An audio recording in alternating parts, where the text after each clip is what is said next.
Filipino workers are fueling the demand for condominiums back home in the Philippines. In the third of our 5-part series on the booming real estate market in the Philippines, Channel News Asia's Christine Ong tells us why they're now investing in the country's property market. After working abroad for almost a decade, Luis Arceño Jr. finally decided to buy a one-bedroom condominium unit in the heart of the Philippines' central business district, Makati. Luis believes it's a wise investment, as the 43-square-meter apartment's value has now appreciated to as much as 30% from 3 years ago when he bought it. And while he is still on contract in Brunei as an engineer, he is able to lease out his unit. Yung pera namin, ay kita na namin, ngayon pa lang meron na siyang proceeds, di ba? So, magandang investment. Siyempre, sa mga OFW, in-anticipate din namin yung after yung work namin sa abroad. And then, siyempre, dapat meron ka man lang investment dito para naman, by the time na mag-retire ako, hindi na ako pwedeng mag-work sa abroad. Meron kaming pagkukunan ng resources. Adelaida Rubiano shares the same sentiment. She's been working as a nurse for the past 12 years in Canada. Aside from an additional source of income, investing in real estate in the Philippines is a fulfillment of a lifelong wish. I saved this for how many years? So this is my investment for what I have worked for. So I finally decide to invest in the Philippines because, as we say, I'm a Filipina, so it's still there's not the saying that Philippines there's now no place like home.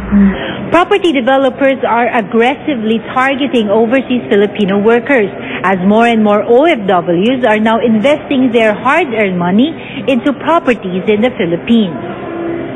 Last year, property firm Century Properties registered a 16.6% rise in pre-sales, exceeding its estimated $490 million target, crediting the 11 million overseas Filipino workers for the robust sales of its residential properties.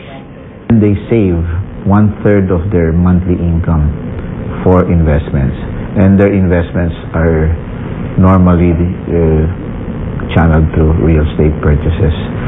And during the early days of OFW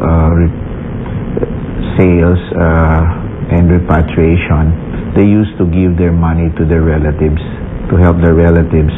But they've discovered later on that there was no evidence or trace of their contribution to their relatives after a while because they were spent.